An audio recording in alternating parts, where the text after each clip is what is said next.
Aujourd'hui, je voudrais faire une vidéo pour répondre à une question que je reçois très souvent et je peux comprendre que ce soit une question qu'on se pose parce que c'est quelque chose d'extrêmement pesant. Moi, je l'ai vécu, je l'ai beaucoup vécu et c'est vrai que c'est quelque chose de difficile. C'est quelque chose de difficile, c'est quelque chose de pesant, c'est quelque chose qui revient tout le temps et donc forcément, on a envie de faire différemment. En tout cas, de trouver des solutions pour faire différemment. Et cette question, c'est: Gabriel, quand je suis dans un groupe social de 4, 5, 6 personnes, de plus de 4 personnes, on va dire, je m'éteins complètement. C'est-à-dire que voilà, je ne dis plus rien, je suis là, je ne dis absolument plus rien et je suis complètement passif. Qu'est-ce que je peux faire? Alors, comme je vous l'ai dit, moi je connais très bien ça, je vous en ai parlé régulièrement, j'appelle ça le mode fantôme social, c'est-à-dire que voilà, ce qui se passait, c'était que je disparaissais, je m'évanouissais à partir du moment où il y avait un groupe, c'est que c'était pas forcément un grand groupe, ça pouvait être 2-3 personnes, alors j'en parle même pas quand il y en avait 7, 8, 10. Je ne disais plus rien. Quand j'étais avec des gens, si vous voulez, que je connaissais, ça allait, ou je connaissais bien, ça allait. Mais dès qu'il y avait d'autres personnes qui arrivaient, ou j'étais dans un groupe où je ne connaissais pas vraiment de personnes, voilà, je passais en mode fantôme social, c'est-à-dire que j'étais comme ça, voilà. Il se passait absolument plus rien. Et ça m'a vraiment... c'est quelque chose alors je dirais pas que c'est un truc qui m'a autant pourri la vie que le manque de respect, parce que le manque de respect, voilà, le fait qu'on se moque de moi, tout ça, c'était vraiment, c'était l'enfer. Mais c'était gênant, et ça a été surtout gênant, en fait, je dirais encore. Au départ, je me disais tellement, je suis timide, je suis nul socialement, que bon, voilà. Mais après, quand j'ai commencé à progresser socialement, il y avait un peu cette friction entre moi qui progressais socialement et ce côté de groupe qui ne progressait pas.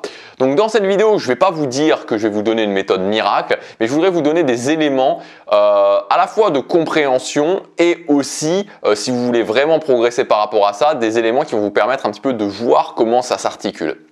Alors premièrement, la première chose à dire, c'est qu'il faut comprendre que c'est le plus difficile. Voilà, c'est le plus difficile. C'est-à-dire que s'imaginer que je suis dans un groupe social, donc je suis ici et qu'il y a 5 ou 6 personnes et que très souvent c'est ça qu'on me demande. En plus, non seulement je ne suis pas éteint, mais que c'est moi qui suis en train de leader le groupe social, c'est moi qui fais la conversation. Ce que je veux dire, c'est qu'il faut se rendre compte que à partir du moment, quand je suis quelqu'un qui suis timide, mal à l'aise socialement et que je veux faire ça, ça relève plus du fantasme que de quelque chose qui va arriver directement. Alors quand je dis fantasme, ça ne veut pas dire que c'est pas possible, mais ça veut dire que passer, c'est un petit peu comme se dire, ok, je cours le dimanche, chez moi, je cours 10 km autour de chez moi, ou au plus ou moins là où j'habite, et je voudrais gagner les Jeux Olympiques. Alors bon, j'exagère peut-être, mais vous voyez l'idée, c'est-à-dire que la marche est très importante. Donc ce que j'aimerais déjà vous dire, c'est où est-ce que vous en êtes au niveau de vos compétences sociales, c'est-à-dire où est-ce que vous en êtes concrètement. Est-ce que vous êtes à l'aise socialement? Est-ce que vous êtes plutôt à l'aise en général? Est-ce que les conversations, comment ça se passe au niveau de vos conversations? Est-ce que quand vous êtes déjà avec quelqu'un ou 2 personnes, vous êtes capable déjà de leader la conversation et de prendre vraiment la responsabilité de la conversation sur vous? Et où est-ce que vous en êtes aussi au niveau de votre affirmation sociale? Parce que la thématique du groupe, c'est aussi beaucoup jouer des coudes, c'est aussi beaucoup savoir s'affirmer. Si déjà à ce niveau-là, ça va pas du tout, ça ne veut pas dire que vous pourrez jamais... ça ne veut pas dire que vous allez jamais pouvoir réussir au niveau des groupes, mais ça veut dire que c'est peut-être pas la première chose sur laquelle vous concentrez. Donc ça, c'est le premier point.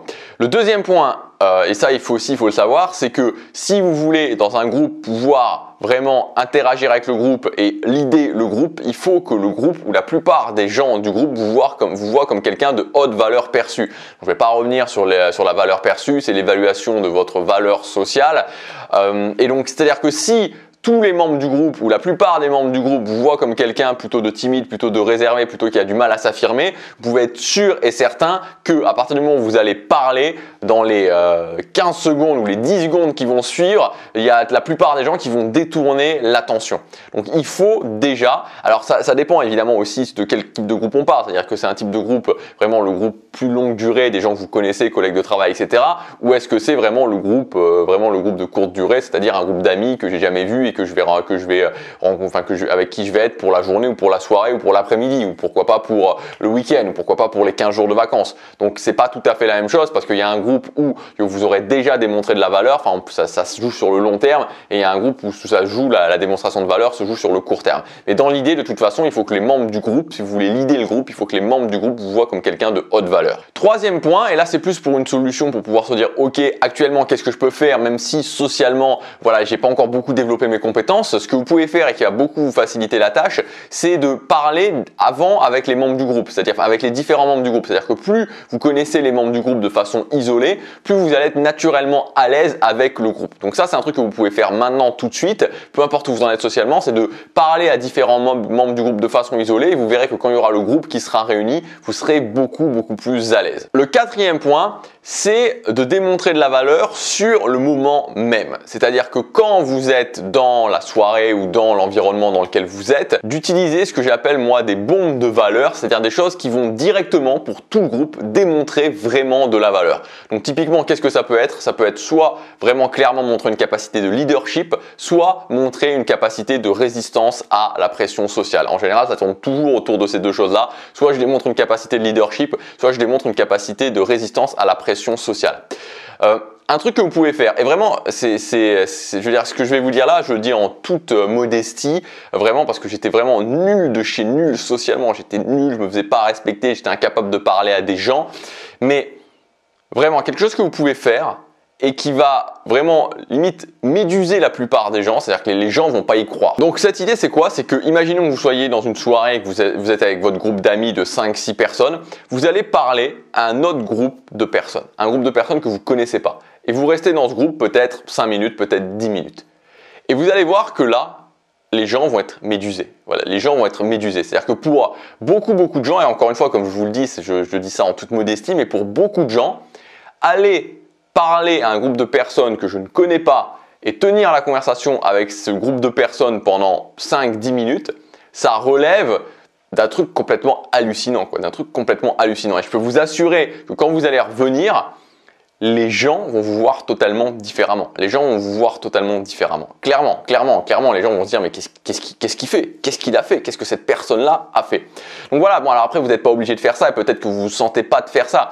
Mais là où je voulais insister, c'est simplement en fait sur le fait que vous pouvez vous servir des éléments autour de vous pour à un moment précis démontrer directement de la valeur et faire que les gens se disent waouh quoi. Ouais, cette personne-là, il fait des trucs, ça m'impressionne quoi. Donc encore une fois, c'est toujours pareil. Leadership, pression sociale et faire ce que les autres ne sont pas prêts à faire. À partir du moment où vous faites ça, vous démontrez forcément de la valeur. Encore une fois, j'en ai déjà parlé, ça peut être tout simplement le fait que vous servir des éléments du décor aussi, être volontaire pour faire quelque chose, tout simplement aussi si vous allez à un karaoké, chanter au karaoké, piste de danse, être le premier à aller danser, tout ce genre de choses fait que vous démontrez de la valeur. Et après, donc du coup, on en revient toujours au même principe, vous avez démontré de la valeur et plus les gens vous voient comme quelqu'un de haute valeur perçue et plus ils vont être réceptif à ce que vous dites. Et ça, il faut le comprendre et c'est valable pour tout en fait. C'est valable pour tout dans n'importe quel domaine. Alors ça peut être la valeur perçue quand c'est du social. Ça peut être par exemple la preuve sociale quand on est sur YouTube.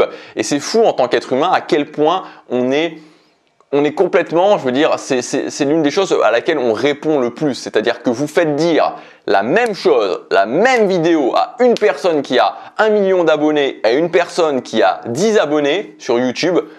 Vous allez avoir, les réactions vont être pas du tout les mêmes. Et même si vous faites vraiment une vidéo avec une grosse qualité, il n'y aura pas du tout la même réaction. Et ça s'appelle tout simplement notre réaction à la valeur. On est très réactif en tant qu'être humain à la valeur. Et quand on voit quelqu'un comme de haute valeur, directement, l'impact de cette personne-là sur nous va être très différent.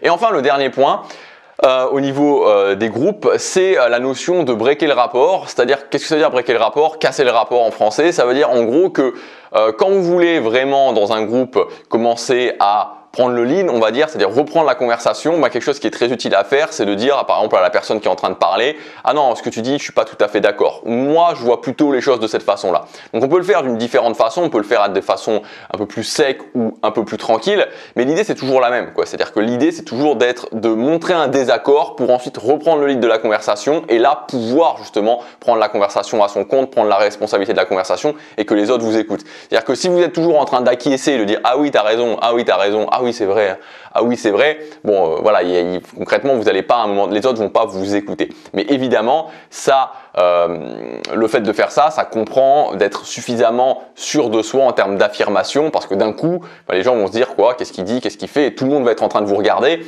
Et donc si vous êtes mal à l'aise quand tout le monde vous regarde, forcément ça va pas le faire, et si vous avez du mal à vous affirmer, forcément ça va pas le faire.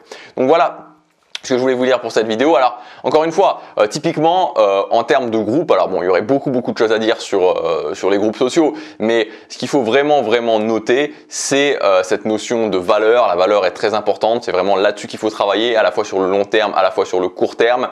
Là, vos capacités en termes de conversation évidemment, parce qu'à un moment donné, ben voilà, ça va forcément, il va falloir que vous preniez la conversation à votre compte, et votre capacité aussi à vous affirmer, parce que plus vous êtes capable de vous affirmer, et plus vous allez pouvoir prendre le lead sur le groupe et donc avoir l'attention du groupe. Mais encore une fois, comme je vous le dis, franchement, pour moi, voilà, c'est pas quelque chose qui est forcément la première chose sur laquelle se concentrer. C'est plus un peu souvent on se dit ok je voudrais faire ça, mais si vous voulez, très souvent aussi les groupes sociaux, gérer les groupes sociaux, c'est aussi beaucoup avoir développé ses capacités sociales en parallèle en fait. Ça aussi c'est quelque chose de très important. Donc voilà, donc si justement la capacité de vous affirmer par rapport aux autres, de vous faire respecter, qui est très importante au niveau des groupes sociaux, vous intéresse, je vous rappelle que jusque demain, vous avez le prix de lancement sur ma formation Respect Naturel. Donc c'est le premier lien dans la description, c'est une grande formation avec vraiment les 12 domaines du respect, une application concrète avec des exercices dans votre vie pour chacun de ces 12 domaines. Il y a le prix de lancement actuellement, l'inscription se termine demain soir à minuit. Voilà, donc si ça vous intéresse, premier lien, et moi je vous dis à demain pour la prochaine vidéo. Chaque jour compte.